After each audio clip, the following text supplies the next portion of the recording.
TWR India से प्रसारित कार्यक्रम जिंदगी की राह बाइबल की किताबन का अध्ययन हवे, जीवन की आपके बढ़िया रास्ता में आगे बढ़े के चरवाही करेला और परमेश्वर के नाहिन जिंदगी जिए में मदद करेला।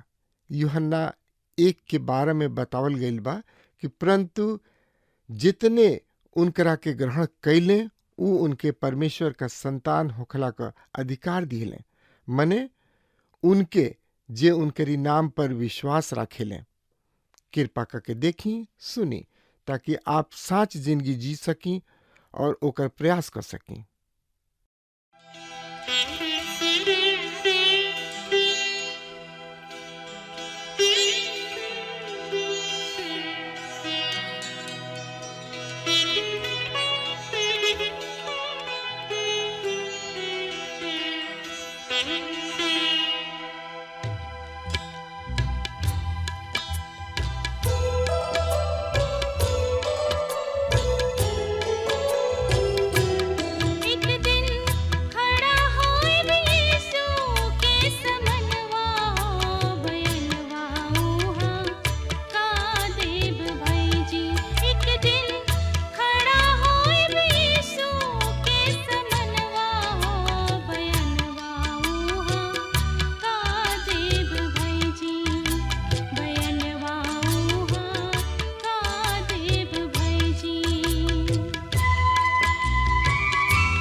हाँ श्रोता मित्र भाई बहन, जैसे कि रउआ जानतानी कि एह दिन में हमनी के पुराना नियम से जकरिया नबी की किताब के सिलसिलेवार रूप से अध्ययन करल बनी जा।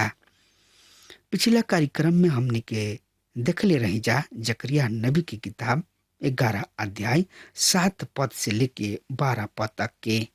और अब हमनी के देखे के जकरिया नबी की किताब 11 अध्याय के 13 पद से लेके 17 पद के। और हमनी के पिछला अध्याय में देखले रही जा चरवाहा के विषय में कि परमेश्वर ओ चरवाहा के रूप में खुद के प्रकट कर रहल बाणे। और उ कहताणे कि हम आपन वाचा के जौन कि हम बनले रही ओकरा के रद्द क देव। हमनी के दूगो वाचा के विषय में अध्ययन कैनी है जा, शर्त सहित और शर्त रहित वाचा। जौन की शर्त रहित वाचा बा उ तुरल जा सकता और जौन शर्त रहित बा उ तुरल नहीं जा सकत। शर्त रहित वाचा में ओकरा साथ वाचा बांधल गोइल बा, ओकरा के अपना शर्त के पूरा के होला। यदि उ शर्त पूरा नहीं भइल तो वाचा भी तुरल जा सकता। पर शर्त रहित वाचा में कोनो शर्त नहीं, परमेश्वर ऐसा वाचा के निश्चित रूप से पूरा करलन। और आज हमनी के बढ़िया चरवाहा के विषय में पढ़े के। बढ़िया चरवाहा प्रभु यीशु मसीह हमें आज हमनी के ये विषय में अध्ययन करे के। त प्रिय श्रोता मित्र भाई बहन, जैसे कि हम रउआ के बताऊनी हा कि यह दिन में हमनी के पुराना नियम से जकरिया नबी की किताब 11 अध्याय के शुरू करे के। और हमनी के विषय हुई बढ़िया चरवाहा प्रभु यीशु मसीह हमें। मित्र रउआ वंशावली से अर्थात यहूदा के वंशावली से एगो आदमी आई हैं जौन की उनकर मसीह हुई हैं। और अधिकांश लोग उनका के अस्वीकार करी हैं। बहुत तनकी सा लोग हुई हैं अर्थात थोड़ा सा बचल इसराइली हुई हैं जौन की ओ समय अपना मसीह के रूप में उनका के स्वीकार करी हैं। और यह कृत्य की खातिर ऐसन जाति के परमेश्वर दंड दी हैं काहे कि उ अपना मसीह के अस्वीकार करी हैं। मसीह परमेश्वर के ओर से भेजल गोइल अभिव्यक्ति हमें मशाया जौन की मूल भाषा के शब्द है, उनकर हिंदी रूपांतर हमें मसीह। और ई मसीह की ओर से भेजल गोइल परमेश्वर के अभिव्यक्ति हमें। और इसराइल प्रजा एकरा के अस्वीकार करी हैं और एक काम के खातिर परमेश्वर उनका के दंड भी दी हैं। और ओहनी लोग के संपूर्ण देश में तितर बितर कर दी हैं। और आखिरी पद पर हमने के ध्यान दिहल जाओ, यहाँ पर लिखल गइल बा, हम उनका से कहनी यदि ई तोहरा बढ़िया लागे तो हमार मजूरी द और ना तो मत द। अतः वो हमार मजदूरी के खातिर चांदी के 30 सिक्का तौल दिले। मित्र ई एगो महत्वपूर्ण नबूवत है जौन की बड़ा अद्भुत ढंग से पूरा भइल। सुसमाचार लेखक प्रेरित मती रची सुसमाचार के लेख प्रमाण पर रुआ ध्यान देही। उ ए तरी से लिखतानी कि तब 12 में से एगो जेकर नाम यहूदा इस्करियोती रहे मुख्य याजक सब के पास गइल और उ कहले कि यदि हम प्रभु यीशु मसीह के तोहरा साथ पकड़वा दी तू हमरा के का देबा। और उ उनका के चांदी के सिक्का तौल के दे दिले। मती रची सुसमाचार ओकर 26 अध्याय के 14-15 पद से हम रुआ खातिर पढ़तानी। ई वास्तविक मूल्य है जौन के उल्लेख जकरिया नबी कइले बने। उ हमार मजदूरी खातिर चांदी के 30 सिक्का तौल दिले। और ई बड़ा रुचिकर बात बा कि मुख्य याजक 30 सिक्का से अधिक रहे, कम देवे के खातिर ना भइल। और यहूदा इस्करियोती के भी कोनो आपत्ति ना भइल, उनका से 30 सिक्का के स्वीकार कर लेले। मती रची सुसमाचार के 27 अध्याय के 9 और 10 पद में हमनी के रुचिकर बात के पढ़नी है जा।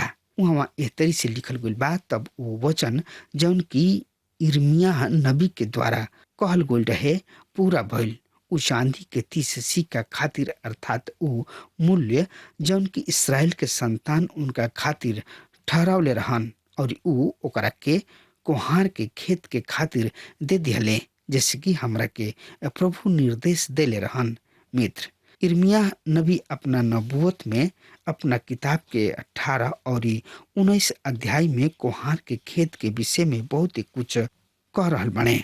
तब 13 पद में हम पढ़तानी, तब यह परमेश्वर हमरा से कहले, उ भारी दाम जेकरा जोग उ हमरा के हकले बाणे ओकरा के कोहार के आगे फेंक दिहले, चांदी के 30 सिक्का। मित्र, ई प्रभु यीशु मसीह के बहुते निम्न मूल्य है, बहुते कम दाम लगौले। प्रायश्चित के मूल्य अतना कम, केवल 30 सिक्का। यहूदा इस्करियोती ओ चांदी के 30 सिक्का के साथ का कोले। यहाँ लिखल गइल बा, उ चांदी के 30 सिक्का लेके हम यह परमेश्वर के भवन में कोहार के आगे फेंक दिहनी। यहाँ बाइबल व्याख्याता सबके विचार बा कि कुछ तो यथा शब्द इहे मानलन कि कोहार के खेत में फेंक दिहल गइल। दूसरा व्याख्याता सबके विचार बा कि उ यहोवा परमेश्वर के भवन के खजाना में एह धन के फेंक दिहले। एकरा में कोनो संदेह नइखे कि यहूदा 30 सिक्का ले आके मंदिर में फेंक दिहले, पर जौन लेख प्रमाण बा उ ऐसन बतावलन कि तब मूल्य याजक सब चांदी के ओह सिक्का के लेके कहले, एकरा के मंदिर के कोना में रखल ठीक नइखे, काहे कि ई खून के कीमत है। और ओहनी लोग वापस में सलाह कइले और ओह पैसा से परदेसी सबके दफनावे खातिर कोहार के खेत मोल लेहले। जकरिया नबी पहले ही से कह चुकल रहन, ऐसे चांदी के उ 30 सिक्का लेके हम यह परमेश्वर के भवन में कोहार के आगे फेंक दिहले। ई कोनो संयोग, कोनो इत्तिफाक ना रहे। पवित्र शास्त्र के सबसे महत्वपूर्ण अनुच्छेद है जौन की ए समय हमने के सामने बा। कोहार के खेत से का तात्पर्य बा? कोहार के खेत एक और तात्पर्य कोहार के उत्पत्ति से बा। जब कोहार अपना चाक पर कोनो बर्तन बनावेलन और यदि उ बर्तन उनकर अंगुरी सबके उनका अनुसार व्यवहार ना करलन, उनका इच्छा अनुसार ना मुड़ेला, तो कोहार ओ बर्तन के चाक से उठा के खेत में फेंक देला।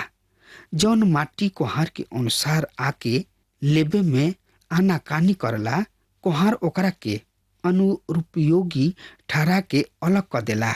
इर्मिया के नबूवत में परमेश्वर अपन उपमा कोहार से देताड़े। परमेश्वर मानव रूपी माटी के चाक पर राखेलन कि अपन इच्छा अनुसार ओकरा के कबूल व आकार प्रदान करस, पर माटी के ओकरा आगे समर्पित होखल जरूरी बा। उ माटी के समर्पित होके ना सिखले, ओकरा के उ कोहार के खेत में फेंक देले। उ ओकरा के उपयोग में ना ले आ सकेलन। अब ई रुचकर बात बा कि मसीह के मूल्य चांदी के 30 सिक्का रहे और याजक उ 30 सिक्का प्राप्त कैले।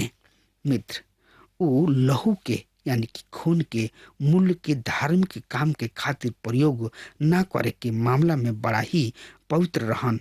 उ ऐसन गलत काम ना कर सकत रहन।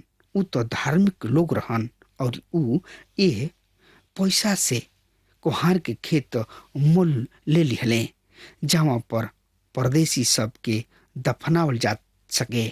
मित्र, प्रभु यीशु मसीह लंबा समय से कोहार के खेत में काम कर रहल बने। उ एकरा के दाम दे के मोल ले बने, पर उ एकरा के 30 सिक्का के चांदी के सिक्का में मोल ना लिहले। उ एकर पूरा मूल्य चुकौले। उ सोना और चांदी के मूल्य से भी अधिक मूल्यवान मूल्य चुकौले। उ आपन बहुमूल्य खून दे के खेत के मूल्य के चुका के एकरा के खरीद लेहले। उ ए पूरा संसार के खरीद लेहले। जौना में हम और रउआ निवास करतानी जा। इस संसार जौन की टूटल मानव जिंदगी से भरल पड़ल बा। जिंदगी जौन की शारीरिक रूप से, मानसिक रूप से, नैतिक रूप से तथा आत्मिक रूप से टूटल बा। प्रभु यीशु मसीह एकर मूल्य चुका के एकरा के खरीद लिहले।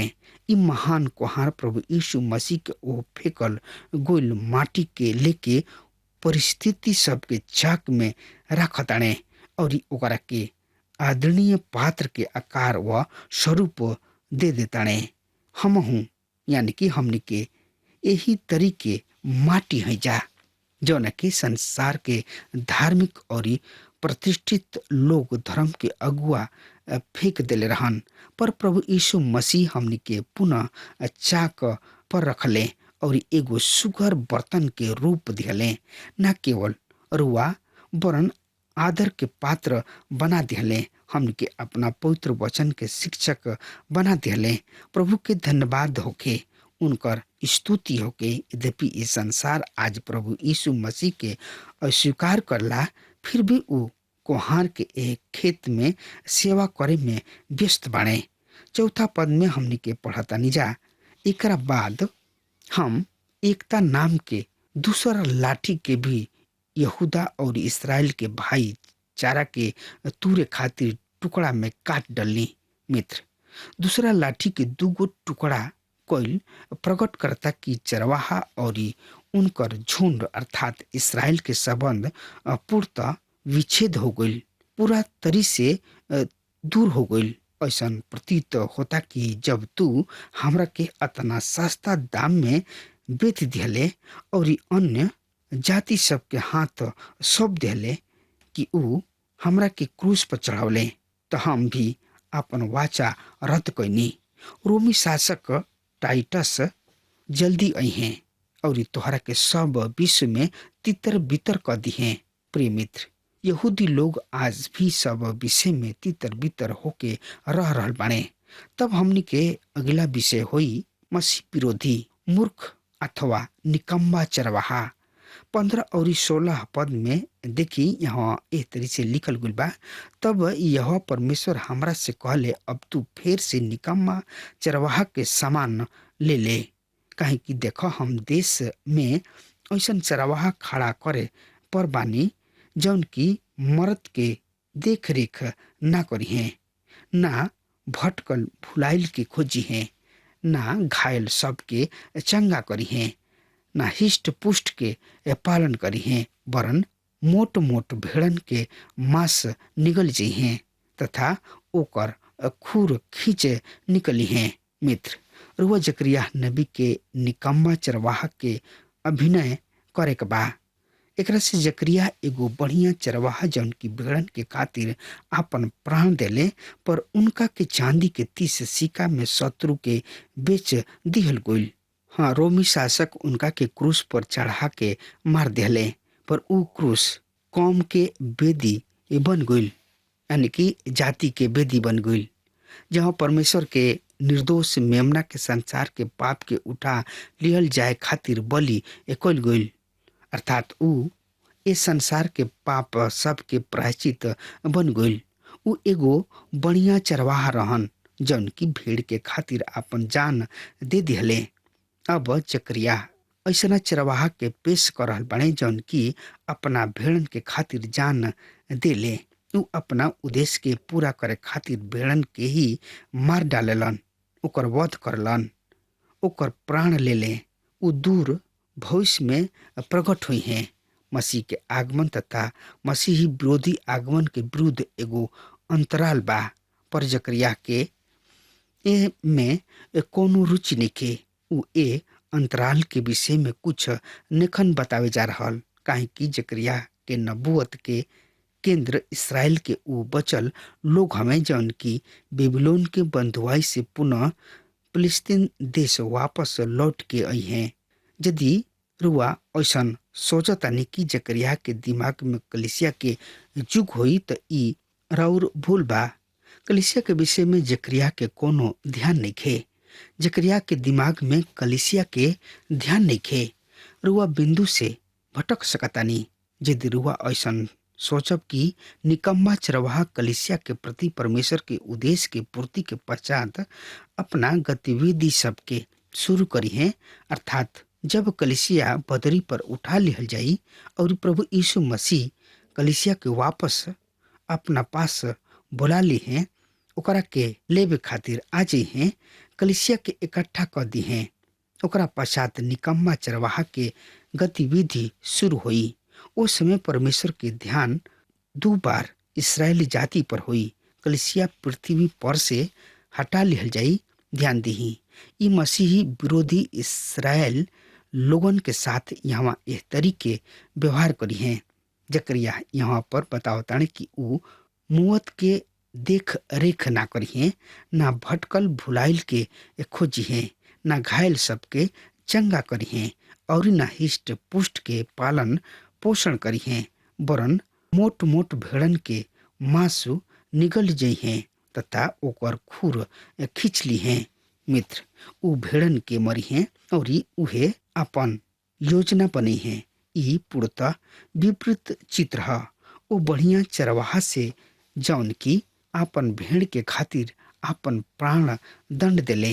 यीशु मसीह बढ़िया चरवाहा के रूप में अपना भेड़न के खातिर आपन जान दिले, पर मसीह विरोधी एगो दुष्ट चरवाहा के रूप में, एगो निकम्मा चरवाहा के रूप में भेड़न के प्राण ले ले।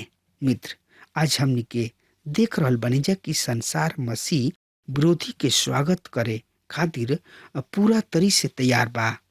हमनी के टीवी अर्थात दूरदर्शन, समाचार पत्र, पत्रिका, विश्व में मानव गतिविधि प्रकट के देखी न जा कि ऊ मसीह विरोधी स्वागत के खातिर पाकल फल के समान तैयार बाणे।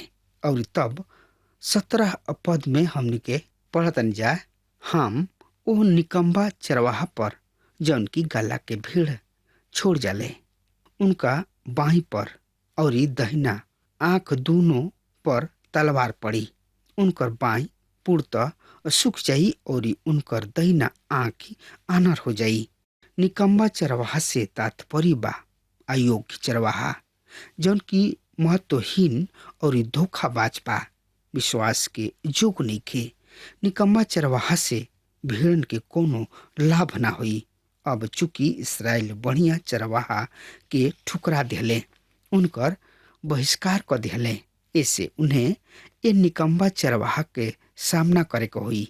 ई निकम्मा चरवाहा बड़ा बढ़िया और ऊंचा ऊंचा वायदा करी हैं, पर कोनो वायदा पूरा ना करी हैं। ई सर्वोच्च राजनैतिक हुई। ई महान धार्मिक अगुआ हुई हैं, जौन की सत्य के प्रमाण ना कोई ले। वो ए झूठ व धोखाबाज के स्वीकार करी हैं ताकि अपना कोई गोला के उचित दंड पावे। ए निकम्मा चरवाहा के परिणाम का हुई 17 पद में बतावल गुल बा। उनका बाहीं पर और दहिना आंख दोनों पर तलवार पड़ी। उनकर बाहीं पूर्णतः सूख जाई और उनकर दहिना आंख पूर्णतः आनर हो जाई। हाँ मित्र, हमनी के सामने बढ़िया चरवाहा तथा निकम्मा चरवाहा दोनों बड़े। चुनाव हमनी के हाथ में बा। हाँ तब प्रिय श्रोता मित्र भाई बहन, अब हमार समय खत्म हो रहा बा। तब तक खातिर हुआ हमरा के आज्ञा दी। परमेश्वर हुआ के बहुते बहुते आशीष देस। आमीन। हमके विश्वास बा कि ई कार्यक्रम आप सब खातिर फायदेमंद सिद्ध भइल हुई। अगर आप सबके लगे बाइबल से चाहे आपकी निजी जिंदगी से कोनो सवाल होके चाहे कोनो समस्या खातिर प्रार्थना करावे चाहतनी तो हमारी फोन नंबर पर जरूर संपर्क करें और आज का दिन आप खातिर सुखद बनावे।